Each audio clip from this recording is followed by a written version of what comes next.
അഹമ്മദിയ മുസ്ലിം ജമാഅത്ത് ബലിപ്പെരുന്നാൾ ആഘോഷം. ആത്മത്യാഗത്തിന്റെയും സഹോദര സ്നേഹത്തിന്റെയും സന്ദേശം പകർന്നുകൊണ്ട് അഹമ്മദിയ മുസ്ലിം ജമാഅത്തിന്റെ ആഭിമുഖ്യത്തിൽ കേരളത്തിൽ വിവിധ പരിപാടികളോടെ ബലിപ്പെരുന്നാൾ ആഘോഷം നടന്നു.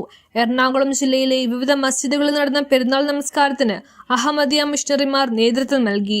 നോർത്ത് സെയിന്റ് ബെനഡിക്ട് 4-ാം ക്രോസ് റോഡിലെ മസ്ജിദ് ഉമറിൽ നടന്ന നമസ്കാരത്തിന് മൗലവി മെഹബൂബ് അഹമ്മദ് നേതൃത്വം നൽകി. പരലോകത്ത് സ്വർഗാവകാശികളാവുക മാത്രമല്ല, ഇഹലോകത്ത് തന്നെ സ്വർഗ സമാനമായ സമൂഹം നിർമ്മിക്കുന്നതിനു വേണ്ടി അഹമ്മദികൾ പരസ്പരമുള്ള എല്ലാ പിണക്കങ്ങളും അവസാനിപ്പിക്കുകയാണ് വേണ്ടത്. ശത്രുക്കൾ നമ്മുടെ കെട്ടുറപ്പ് തകർക്കാതിരിക്കാൻ ഇക്കാലത്ത് പ്രത്യേകിച്ചും അഹമ്മദികൾ പരസ്പരമുള്ള പിണക്കങ്ങളെല്ലാം തീർത്ത് ഒരു സുന്ദര സമൂഹത്തിന് അസ്ഥിവാരമിടണം. താൻ ഇഷ്ടപ്പെടുന്നത് തന്റെ സഹോദരൻ ഇഷ്ടപ്പെടുന്നത് വരെ ഒരു നാളും യഥാർത്ഥ വിശ്വാസിയാകുന്നതല്ല എന്നാണ് മുഹമ്മദ് നബി നൽകിയ സുപ്രധാന പാഠമെന്ന് ഈദ് പ്രഭാഷണത്തിൽ അദ്ദേഹം പറഞ്ഞു.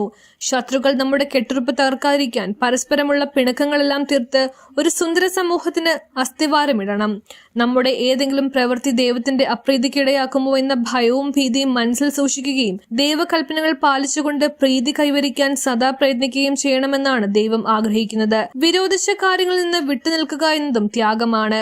ദൈവത്തിന് വേണ്ടി ത്യാഗം വരിക്കാൻ തയ്യാറാകണമെന്നും അദ്ദേഹം പറഞ്ഞു. വാഴക്കാല ബൈത്തെ താഹിർ മസ്ജിദിൽ നടന്ന പെരുന്നാൾ നമസ്കാരത്തിന് മൗലവി യു ബഷീറും, ഫോർട്ട് കൊച്ചി പുൽപ്പാലം റോഡിലെ അഹമ്മദിയ മസ്ജിദിൽ നടന്ന നമസ്കാരത്തിന് മൗലവി ഇജാസ് അഹമ്മദും, പള്ളുരുത്തി വെസ്റ്റ് കച്ചേരിപ്പടിയിലുള്ള മസ്ജിദ് മഹബൂദിൽ മൗലവി CN താഹിർ അഹമ്മദും നേതൃത്വം നൽകി. ഐരാപുരം ബൈത്തുൽ ഹുദ മസ്ജിദിൽ മൗലവി നജ്മുദ്ദീനും, മൂവാറ്റുപുഴ അഹമ്മദിയ മസ്ജിദിൽ മൗലവി മുഹമ്മദ് റാഫിയും നേതൃത്വം വഹിച്ചു. പെരുന്നാളിന്റെ ഭാഗമായി ജില്ലയിലെ വിവിധ ഭാഗങ്ങളിൽ മധുര പലഹാര വിതരണവും കൂടാതെ ഗൃഹസന്ദർശന പരിപാടിയും സംഘടിപ്പിച്ചു. News bureau, Kochi.